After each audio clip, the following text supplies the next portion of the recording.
Hello viewers, welcome to my channel. என் பயணம் உங்களுடன். இன்றைக்கி சேனக்கிழங்கு ஃப்ரை எப்படி பண்ணுறதுன்னு பார்ப்போம். மலபார் ஸ்டைலில் ரொம்ப டேஸ்ட்டாக இருக்கும். இதுக்கு சேனக்கிழங்கு நல்லா தோல் நீக்கிட்டு இந்த மாதிரி கொஞ்சமாக தண்ணி விட்டு வேக வச்சுக்கலாம்.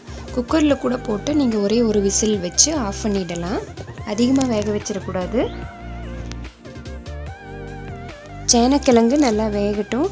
நான் பாத்திரத்தில் வைக்கிறதுனால கூட வேக வச்சுக்கிறேன். விசில்னால் ஒரே ஒரு விசில் போதும். இப்போ வேறு ஒரு வானலியில் 2 ஸ்பூன் எண்ணெய் எடுத்துக்கலாம். எண்ணெய் நல்லா காஞ்சதும் 1/2 ஸ்பூன் கடுகு, 1/2 ஸ்பூன் சீரகம் சேர்த்திக்கலாம். அதுக்கப்புறமா 3 வரமிளகாய் நான் எடுத்து ரெடியாக வச்சுருக்கேன். அந்த வரமிளகாயும் இந்த எண்ணெயோடு சேர்த்துறேன்.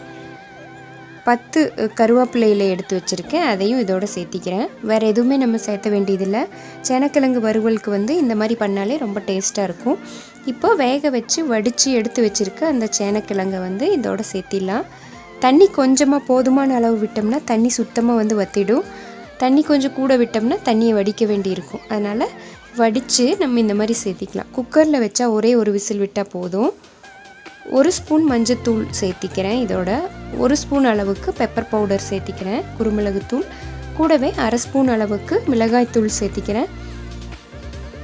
இது எல்லாத்தையும் நல்லா அப்படியே வணக்கி கலந்து விட்டுருவோம். இது கூட மறுபடியும் ஒரு 15 மினிட்ஸ் சிம்லேயே இருக்கட்டும். சேனக்கிழங்கு ஒவ்வொரு மாதிரி வேகிறதுக்கு டைம் எடுக்கும். அதனால் அந்த கிழங்கை பொறுத்து நீங்கள் அந்த டைமை மாற்றிக்கலாம். இந்த கிழங்கு சீக்கிரமாக குக் ஆகிறதுனால ஒரு 5 மினிட்ஸில் குக் ஆகிடுச்சு. 10 நிமிஷத்துக்கு அப்புறம் இந்த மாதிரி கலர் மாறி இருக்குது. அப்பப்போ நம்ம கலந்து விட்டுட்டே இருக்கணும், இல்லைன்னா அடியில் அப்படியே பிடிச்சிக்கும். 5 நிமிஷத்துக்கு ஒரு தடவை அப்படியே கரண்டி வச்சு கலந்து விட்டுடலாம். முக்கியமாக இரும்பு வானலி இருந்ததுன்னா ரொம்பவே கிறிஸ்பியாக வரும். அலுமினியம், எவர் சில்வர் கடாயெல்லாம் வச்சோம்னா அடியில் பற்றிக்கும். அப்போ கொஞ்சம் எண்ணெயை நம்ம கூட விடணும்.